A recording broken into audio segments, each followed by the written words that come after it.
ओम शांति। 6 मई 2026। बाबा के महावाक्य। मीठे बच्चे, जब तुम संपूर्ण पावन बनोगे तब ही बाप तुम्हारी बलिहारी स्वीकार करेंगे। अपनी दिल से पूछो, हम कितना पावन बने हैं।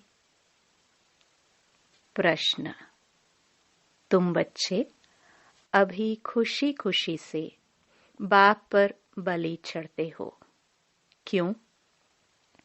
उत्तर, क्योंकि तुम जानते हो अभी हम बलिहार जाते हैं तो बाप 21 जन्मों के लिए बलिहार जाते हैं। तुम बच्चों को यह भी मालूम है कि अब इस अविनाशी रुद्र ज्ञान यज्ञ में सब मनुष्य मात्र को स्वाहा होना ही है। इसलिए तुम पहले ही खुशी खुशी से अपना तन मन धन सब कुछ स्वाहा कर सफल कर लेते हो।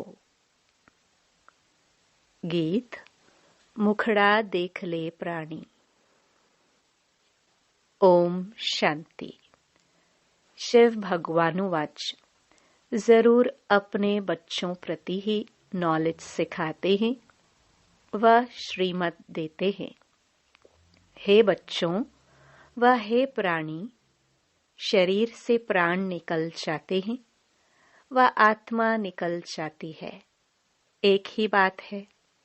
हे प्राणी अथवा हे बच्चे, तुमने देखा कि मेरे जीवन में कितना पाप था और कितना पुण्य था, हिसाब तो बता दिया है। तुम्हारे जीवन में आधा कल्प पुण्य आधा कल्प पाप होते हैं। पुण्य का वर्षा बाप से मिलता है, जिसको राम कहते हैं। राम निराकार को कहा जाता है, न कि सीता वाला राम। तो अब तुम बच्चे जो आकर के ब्रह्मा मुख वंशावली ब्राह्मण बने हो, तुम्हारी बुद्धि में आया है बरोबर आधा कल्प हम पुण्य आत्मा ही थे, फिर आधा कल्प पाप आत्मा बने। अभी पुण्य आत्मा बनना है। कितना पुण्य आत्मा बने हैं वह हर एक अपनी दिल से पूछे। पाप आत्मा से पुण्य आत्मा कैसे बनेंगे वह भी बाप ने समझाया है। यज्ञ तप आदि से तुम पुण्य आत्मा नहीं बनेंगे, वह है भक्ति मार्ग। इससे कोई भी मनुष्य पुण्य आत्मा नहीं बनते हैं। अभी तुम बच्चे समझते हो हम पुण्य आत्मा बन रहे हैं। आसुरी मत से पापात्मा बनते बनते सीढ़ी उतरते ही आए हैं। कितना समय हम पुण्य आत्मा बनते हैं व सुख का वर्षा लेते हैं, यह किसको पता नहीं है। उस बाप को याद तो सभी मनुष्य करते हैं। उनको ही परमपिता परमात्मा कहते हैं। ब्रह्मा विष्णु शंकर को परमात्मा नहीं कहेंगे और किसको परमात्मा नहीं कह सकते हैं। भले इस समय तुम प्रजापिता ब्रह्मा कहते हो, परंतु प्रजापिता को कभी भक्ति मार्ग में याद नहीं करते हैं। याद सभी फिर भी निराकार बाप को ही करते हैं। ओ गॉड फादर, ओ भगवान अक्षर ही निकलते हैं, एक को ही याद करते हैं। मनुष्य अपने को गॉड फादर कह न सके, न ही ब्रह्मा विष्णु शंकर अपने को गॉड फादर कह सकते हैं। उनके शरीर का नाम तो है ना, एक ही गॉड फादर है। उनको अपना शरीर नहीं है। भक्ति मार्ग में भी शिव की बहुत पूजा करते हैं। अभी तुम बच्चे जानते हो, शिव बाबा इस शरीर द्वारा हमसे बात करते हैं। हे बच्चों, कितना प्यार से कहते हैं, समझते हैं मैं सर्व का पतित पावन सद्गति दाता हूँ। मनुष्य बाप की महिमा करते हैं ना, लेकिन उनको यह पता नहीं है कि 5000 वर्ष बाद आते हैं। जरूर जब कलयुग का अंत होगा तभी तो आएंगे। अभी कलयुग का अंत है तो जरूर अब आया हुआ है। तुमको श्रीमत मिलती है। श्रीमत कोई श्री कृष्ण की नहीं है। श्री कृष्ण की आत्मा भी श्रीमत से सुदेवता बनी थी, फिर 84 जन्म लेते अब तुम आसुरी मत के बने हो। बाप कहते हैं मैं आता ही तब हूं जब तुम्हारा चक्र पूरा होता है। तुम जो शुरू में आए थे अब जड़जड़ीभूत अवस्था में हो। झाड़ पुराना जड़जड़ीभूत होता है तो सारा झाड़ ऐसा हो जाता है। बाप समझाते हैं तुम्हारे तमो प्रधान बनने से सब तमो प्रधान बन गए हैं। यह मनुष्य सृष्टि का वैरायटी धर्मों का झाड़ है। इसको उल्टा झाड़ कहते हैं। इसका बीज ऊपर में है, उस बीज से ही सारा झाड़ निकलता है। मनुष्य कहते भी हैं गॉड फादर। आत्मा कहती है आत्मा का नाम आत्मा ही है। आत्मा शरीर में आती है तो शरीर का नाम रखा जाता है। खेल चलता है। आत्माओं की दुनिया में खेल नहीं चलता। खेल की जगह ही यह है। नाटक में रोशनी आदि सब होती है, बाकी जहां आत्माएं रहती हैं वहां सूर्य चांद नहीं है। ड्रामा का खेल नहीं चलता है। रात दिन यहाँ होते हैं। सूक्ष्म वतन व मूल वतन में रात दिन नहीं होते। कर्म क्षेत्र यह है। इसमें मनुष्य अच्छे कर्म भी करते हैं, बुरे कर्म भी करते हैं। सतयुग त्रेता में अच्छे कर्म होते हैं क्योंकि वहां 5 विकार रूपी रावण का राज्य ही नहीं है। बाप बैठ कर्म अकर्म विकर्म का राज बताते हैं। कर्म तो करना ही है। यह कर्म क्षेत्र है। सतयुग में जो मनुष्य कर्म करते हैं वह अकर्म हो जाता है। वहां रावण राज्य ही नहीं, उनको हेवन कहा जाता है। इस समय हेवन है नहीं। सतयुग में एक ही भारत था और कोई खंड नहीं था। हेवनली गॉड फादर कहते हैं तो बाप जरूर हेवन ही रचेंगे। यह सब नेशन वाले जानते हैं कि भारत प्राचीन देश है। पहले पहले सिर्फ भारत ही था। यह कोई नहीं जानते हैं। अभी तो नहीं है ना। यह है ही 5000 वर्ष की बात। कहते भी है क्राइस्ट से 3000 वर्ष पहले भारत हेवन था। रचयिता जरूर रचना रचेंगे। तमो प्रधान बुद्धि होने कारण इतना भी नहीं समझते। भारत तो सबसे ऊंच खंड है। पहली बिरादरी है मनुष्य सृष्टि की। यह भी ड्रामा बना हुआ है। साहूकार गरीबों को मदद करते हैं, यह भी चला आता है। भक्ति मार्ग में भी साहूकार गरीबों को दान करते हैं, परंतु यह है ही पतित दुनिया। तो जो कुछ भी दान पुण्य करते हैं पतित ही करते हैं। जिसको दान करते हैं वह भी पतित हैं।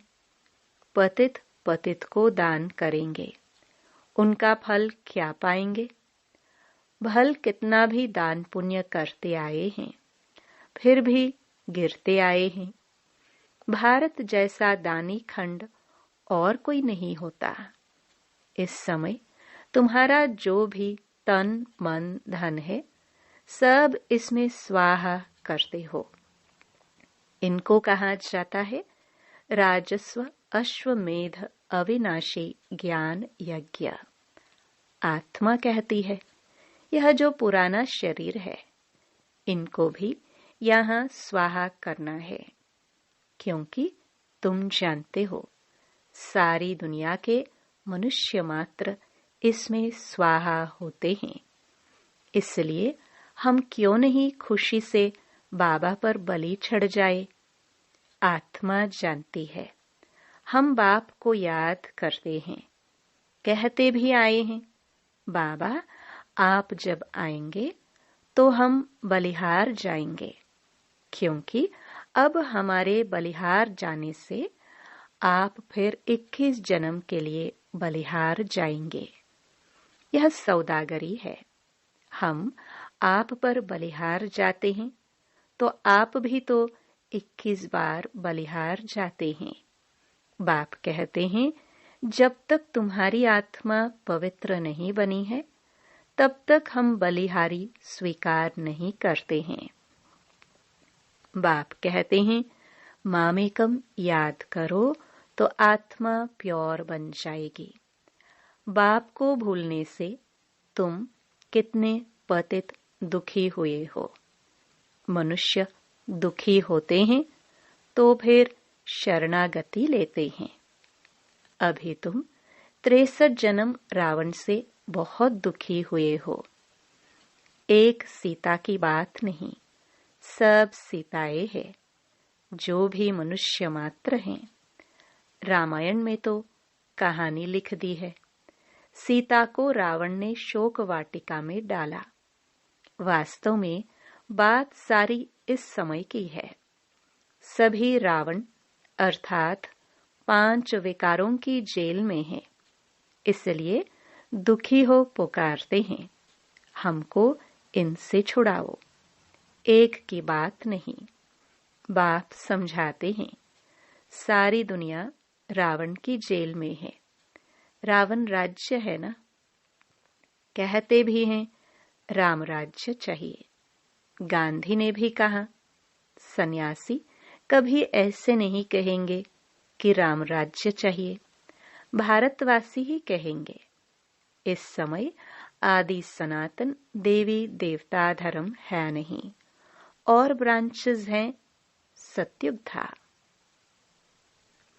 एक ही आदि सनातन देवी देवता धर्म था। अभी वह नाम ही बदला हुआ है। अपने धर्म को भूल फिर और धर्म में कन्वर्ट होते जाते हैं। मुसलमान आए, कितने हिंदुओं को अपने धर्म में कन्वर्ट कर लिया। क्रिश्चियन धर्म में भी बहुत कन्वर्ट हुए हैं। इसलिए भारतवासियों की जनसंख्या कम हो गई है। नहीं तो भारतवासियों की जनसंख्या सबसे जास्ती होनी चाहिए। अनेक धर्मों में कन्वर्ट हो गए हैं। बाप कहते हैं तुम्हारा जो आदि सनातन देवी देवता धर्म है वह सबसे ऊंच है, सतो प्रधान थे। अब वही बदलकर फिर तमो प्रधान बने हैं।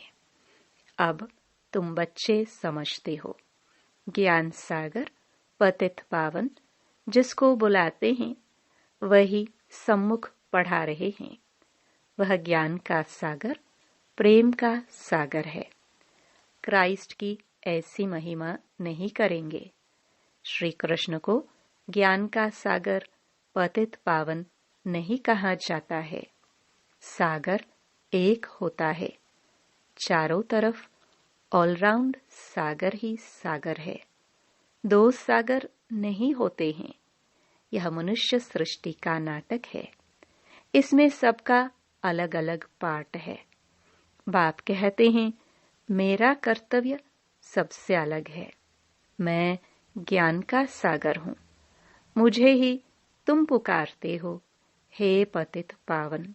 फिर कहते हो लिबरेटर। लिबरेट किससे करते हैं यह भी कोई नहीं जानते। तुम जानते हो हम सत्युग त्रेता में बहुत सुखी थे। उसको स्वर्ग कहा जाता है। अभी तो है ही नरक, इसलिए पुकारते हैं दुख से लिबरेट कर, सुख धाम में ले चलो। सन्यासी कभी नहीं कहेंगे कि फलाना स्वर्गवासी हुआ। वह फिर कहते हैं पार निर्वाण गया। विलायत में भी कहते हैं लेफ्ट फॉर हेवनली अबॉर्ड। समझते हैं गॉड फादर पास गए। हेवनली गॉड फादर कहते हैं बरोबर हेवन था, अब नहीं है। हेल के बाद हेवन चाहिए। गॉड फादर को यहाँ आकर हेवन स्थापन करना है। सूक्ष्म वतन मूल वतन में कोई हेवन नहीं होता है। जरूर बाप को ही आना पड़ता है। बाप कहते हैं मैं आकर प्रकृति का आधार लेता हूँ। मेरा जन्म मनुष्यों मुआफिक नहीं है। मैं गर्भ में नहीं आता हूँ, तुम सभी गर्भ में आते हो।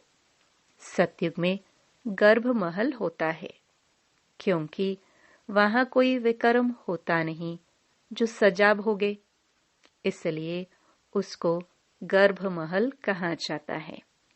यहाँ विकर्म करते जिसकी सजा भोगनी पड़ती है, इसलिए गर्भ जेल कहा जाता है। यहाँ रावण राज्य में मनुष्य पाप करते रहते हैं। यह है ही पापात्माओं की दुनिया, वह है पुण्य आत्माओं की दुनिया, स्वर्ग। इसलिए कहते हैं पीपल के पत्ते पर श्री कृष्ण आया। यह श्री कृष्ण की महिमा दिखाते हैं।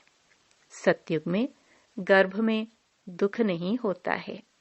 बाप कर्म अकर्म विकर्म की गति समझाते हैं, जिसका फिर शास्त्र गीता बनाया है। परंतु उसमें शिव भगवानुवाच के बदले श्री कृष्ण का नाम डाल दिया है। अब तुम जानते हो हम बेहद के बाप से बेहद सुख का वर्षा लेते हैं। अभी भारत रावण से श्रापित है, इसलिए दुर्गति हो गई है। यह बड़ा श्राप भी ड्रामा में नोंधा हुआ है। बाप आकर वर देते हैं आयुष्वान भव, पुत्रवान भव, संपत्तिवान भव। सभी सुख का वर्षा देते हैं। तुमको आकर पढ़ाते हैं, जिस पढ़ाई से तुम देवता बनते हो। यह नई रचना हो रही है। ब्रह्मा द्वारा तुमको बाप अपना बनाते हैं। गाया भी जाता है प्रजापिता ब्रह्मा। तुम उनके बच्चे ब्रह्मा कुमार कुमारिया बने हो। दादे से वर्षा बाप द्वारा लेते हो। आगे भी लिया था, अब फिर बाप आया है। बाप के बच्चे तो फिर बाप के पास जाने चाहिए। परंतु गाया हुआ है प्रजापिता ब्रह्मा द्वारा मनुष्य सृष्टि की स्थापना होती है, तो यहाँ होगी ना। आत्मा के संबंध में कहेंगे हम भाई भाई है। प्रजापिता ब्रह्मा की संतान बनने से तुम भाई बहन बनते हो। इस समय तुम सब भाई बहन हो। तुमने बाप से वर्षा लिया था, अब भी बाप से वर्षा ले रहे हो। शिव बाबा कहते हैं मुझे याद करो। तुम आत्मा को शिव बाबा को याद करना है। याद करने से ही तुम पावन बनेंगे, और कोई उपाय नहीं है। पावन बनने सिवाय तुम मुक्ति धाम में जा भी नहीं सकते हो। जीवन मुक्ति धाम में पहले पहले आदि सनातन देवी देवता धर्म था। फिर नंबरवार और धर्म आए। बाप अंत में आकर सबको दुखों से मुक्त करते हैं। उनको कहाँ भी जाता है लिबरेटर। बाप कहते हैं, तुम सिर्फ मुझे याद करो तो तुम्हारे पाप भस्म हो जाएंगे। बुलाते भी हो, बाबा आओ हमको पतित से पावन बनाओ। टीचर तो पढ़ाते हैं, इसमें चरित्र करते हैं क्या? यह भी पढ़ाई है। बाप ज्ञान का सागर ही आकर ज्ञान देते हैं। अच्छा, मीठे मीठे सिखिलदे बच्चों प्रति माता पिता बाप दादा का याद प्यार और गुड मॉर्निंग। रूहानी बाप की रूहानी बच्चों को नमस्ते। धारणा के लिए मुख्य सार। पहला, कर्म अकर्म और विकर्म की गति को जान। अब कोई विकर्म नहीं करना है। कर्म क्षेत्र पर कर्म करते हुए विकारों का त्याग करना ही विकर्म से बचना है। दूसरा, ऐसा पावन बनना है जो हमारी बलिहारी बाप स्वीकार कर ले। पावन बनकर पावन दुनिया में जाना है। तन मन धन इस यज्ञ में स्वाहा कर सफल करना है। वरदान, नॉलेज की लाइट माइट द्वारा विघ्न विनाशक बनने वाले मास्टर नॉलेजफुल भव। भक्ति मार्ग में गणेश को विघ्न विनाशक कहकर पूजते हैं। साथ साथ उन्हें मास्टर नॉलेजफुल अर्थात विद्यापति भी मानते हैं। तो जो बच्चे मास्टर नॉलेजफुल बनते हैं वे कभी विघ्नों से हार नहीं खा सकते, क्योंकि नॉलेज को लाइट माइट कहा जाता है, जिससे मंजिल पर पहुंचना सहज हो जाता है। ऐसा जो विघ्न विनाशक हैं, बाप के साथ सदा कंबाइंड रहते हुए नॉलेज का सिमरण करते रहते हैं, वे कभी विघ्न हार नहीं बन सकते। स्लोगन, अंदर बाहर जो भी बुराइयां हैं उन्हें संपूर्ण विल कर दो तो विल पावर आ जाएगी। ये अव्यक्त इशारे सदा अचल अडोल एकरस स्थिति का अनुभव करो। अभी अनुभवी बन औरों को भी अचल अडोल बनाने का अनुभव कराने का समय है। अभी खेल करने का समय समाप्त हुआ। अब सदा समर्थ बन निर्बल आत्माओं को समर्थ बनाते चलो। आप लोगों में निर्बलता के संस्कार होंगे तो दूसरों को भी निर्बल बना देंगे। ज्ञान की हर पॉइंट का अनुभवी बनने के लिए एकांत प्रिय बनो। एकाग्रता का अभ्यास बढ़ाओ। ओम शांति।